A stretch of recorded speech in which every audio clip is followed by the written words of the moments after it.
جامعہ بصریہ لبنان کی طالبات، السلام علیکم ورحمۃ اللہ وبرکاتہ۔ وعلیکم السلام ورحمۃ اللہ۔ آج کی جو تاریخ ہے،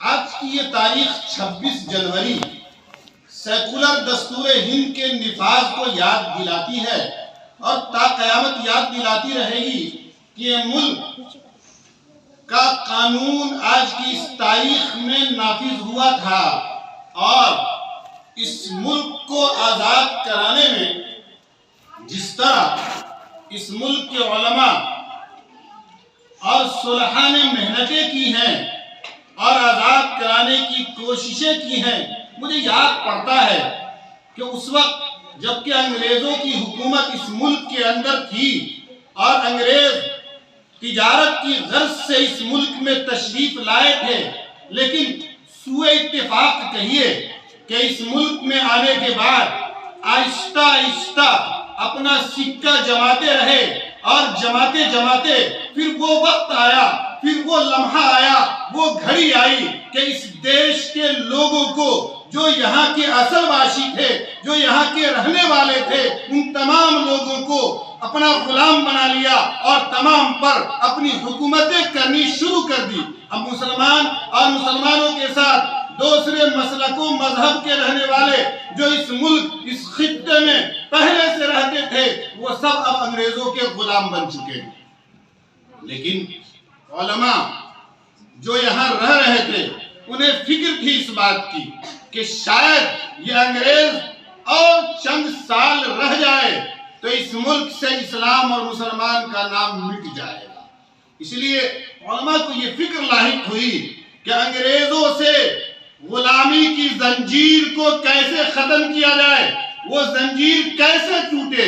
اس لیے علماء نے سب سے پہلا قدم یہ اٹھایا کہ اس کے لیے مدارس کا نفاذ ہو، مدارس کا قیام ہو، مدارس کی بنیاد پڑے۔ لہذا ایک چھوٹا سا مدرسہ قائم کیا گیا تاکہ ہمارے جو بچے ہیں ان کے اندر علم کی شدھ بدھ پیدا ہو اور وہیں سے مقابلہ آرائی کی ٹریننگ دی جائے۔ لہذا ہمارے علماء نے اس کے لیے مختلف میٹنگ کی ہے اور اس میٹنگ کا نام اس وقت ندوہ ہوا کرتا تھا۔ یہ میٹنگ ملک کے الگ الگ خطے میں، الگ الگ علاقے میں، آپ کا یہ شہر مظفر پور بھی بڑا تاریخی شہر ہے۔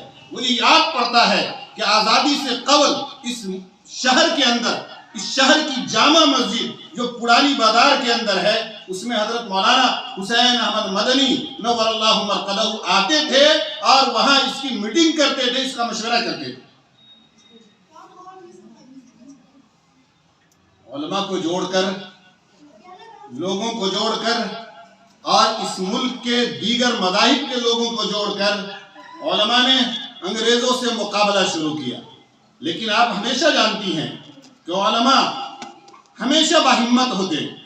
علماء کے دلوں کے اندر یہ جذبہ ہوتا ہے کہ میں جان بھی دوں گا، مال بھی دوں گا، خون بھی دوں گا، لیکن یہ نہیں ہوگا کہ اپنا ایمان دوں۔ لہذا علماء نے اس کے لیے اپنی جانیں بھی گنوائی اور اپنے خون کی ہولیاں بھی کھیلی، اپنی گردنیں بھی کٹائی، اپنے بچوں کو یتیم بھی کیا، اپنے بیویوں کو بیوہ بھی کیا، سب کچھ کیا۔ کیوں؟ اس لیے کیا تاکہ یہ دیش اور یہاں کے رہنے والے لوگ انگریز کی اس غلامی کی زنجیر سے الگ ہو جائے، انگریزوں سے ہٹ جائے اور یہ سب آزادانہ طریقے پر اپنی زندگی گزارنے لگے۔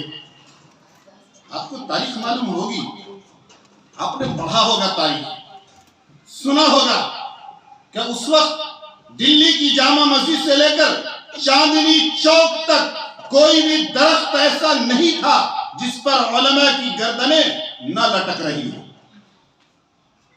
خنزیروں کے کھالوں میں بند کر کر کے علماء کو کبھی سمندروں میں ڈالا جاتا تو کبھی آگ کے تندوروں میں ڈالا جاتا اور وہ سارا کا سارا سمندر ان علماء کے خون سے سرخ ہو چکا تھا۔ عزیزہ طالبہ، اس تاریخ کو کبھی ہم سب بھلا نہیں سکتے۔